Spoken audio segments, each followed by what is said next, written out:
आज आपका जो एक कॉन्सेप्ट से लगभग जो 10 सवाल कवर हो जाने वाले हैं, तो इसलिए वीडियो को पूरा अंत तक देखिएगा, इग्नोर मत कीजिएगा अगर आप क्लास 12 फिजिक्स के छात्र हैं और बोर्ड एग्जाम में अच्छे मार्क्स लाना चाहते हैं। देखिए ये वीडियो है संयोजन से रिलेटेड कि संयोजन कितने तरह से हो सकता है किसी भी चीज का, तो वो दो तरीके से, एक समांतर क्रम, एक श्रेणी क्रम, और इसी रिलेटेड बहुत सारे सवाल किए जाते हैं। जैसे श्रेणी क्रम में प्रतिरोधों का श्रेणी क्रम संयोजन में तुल्य प्रतिरोध निकालिए, प्रतिरोधों का श्रेणी क्रम संयोजन में तुल्य प्रतिरोध, प्रतिरोधों का समांतर क्रम में जो है तुल्य प्रतिरोध। उसके बाद आता है संधारित्र का कि श्रेणी क्रम में संधारित्र की तुल्य धारिता, समांतर क्रम में तुल्य धारिता। तो इस तरह से धारिता पर सवाल किए जाते हैं। उसके बाद आता है बैटरी या सेलों का संयोजन कि समांतर क्रम में बैटरी की जो तुल्य धारिता या तुल्य विभव कितना होगा, श्रेणी क्रम में सेलों की जो है तुल्य धारिता क्या होगी। तो इस तरह से आपको सवाल किए जाएंगे संयोजन पर। कम से कम मैंने अभी 6 का नाम लिया,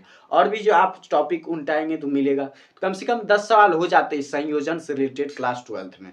तो इसलिए आज मैं एक ही कॉन्सेप्ट में ये सारे सवाल खत्म कर दूंगा। तो बस कॉन्सेप्ट आपको समझना है, आपको सवाल जो है बनाना ज्यादा नहीं पड़ेगा। आपको कॉन्सेप्ट अगर आप समझ जाते तो सारे 10 सवाल जो है एक ही कॉन्सेप्ट में कवर हो जाता है। देखिए है क्या, श्रेणी क्रम में क्या होता है कि श्रेणी क्रम में धारा नहीं बढ़ता है। तो आपको ये याद रखना है कि श्रेणी क्रम में धारा नहीं बढ़ता है।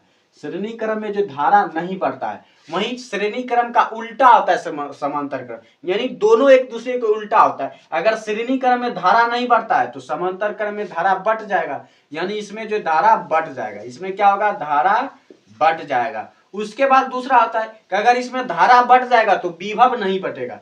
तो धारा और विभव भी एक दूसरे के उल्टा होता है, धारा और विभव भी एक दूसरे के उल्टा, और समांतर क्रम और श्रेणी क्रम भी एक दूसरे के उल्टा। तो धारा बढ़ गया तो विभव नहीं बटेगा, और इसमें धारा नहीं बटा, इसमें धारा नहीं बटा, इसलिए इसमें विभव बढ़ जाएगा। तो इसमें जो है विभव बटेगा, इसमें विभव बटेगा। यही कॉन्सेप्ट है, बस आपका हर सवाल का आंसर आराम से निकल जाएगा कि समांतर क्रम में धारा बढ़ जाता है लेकिन विभव नहीं बढ़ता, वहीं श्रेणी क्रम में जो धारा नहीं बढ़ता विभव बढ़ जाता है, यानी दोनों एक दूसरे के उल्टा। और यही कॉन्सेप्ट आपको याद रखना, और इसी कॉन्सेप्ट पर जो है आप हर सवाल को हल कर देंगे।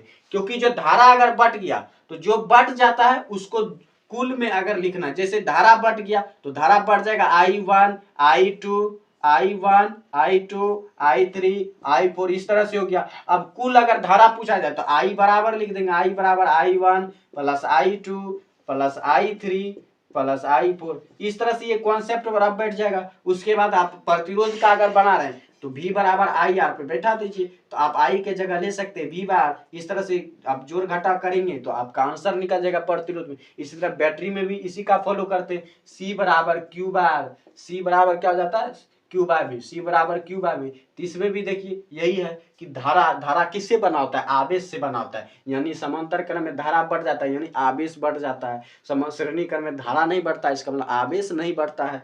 तो इस तरह से कॉन्सेप्ट एक ही है सबका कि, और जो बढ़ जाता है उसी को लेके आगे बढ़ना। इसमें देखिए धारा बढ़ जाए, धारा को लेकर ही आगे बढ़ेंगे।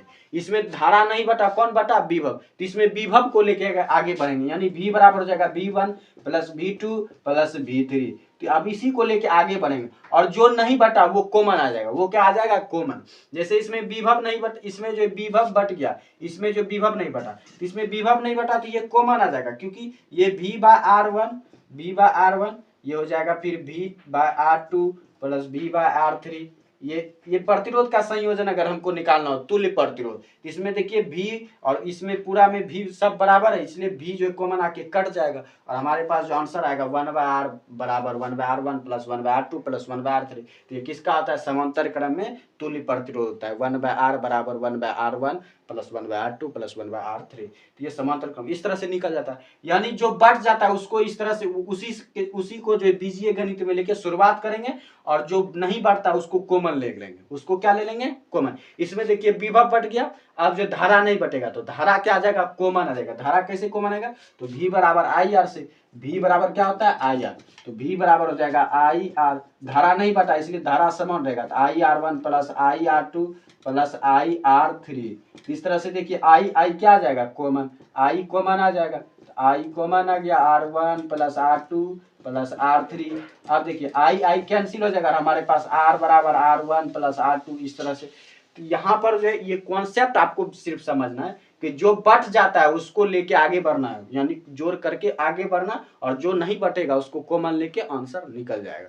तो ये कॉन्सेप्ट अगर आप समझ गए तो आपका जो 6 से 7 सवाल एक ही कॉन्सेप्ट पर हल हो जाएगा, वो भी आराम से।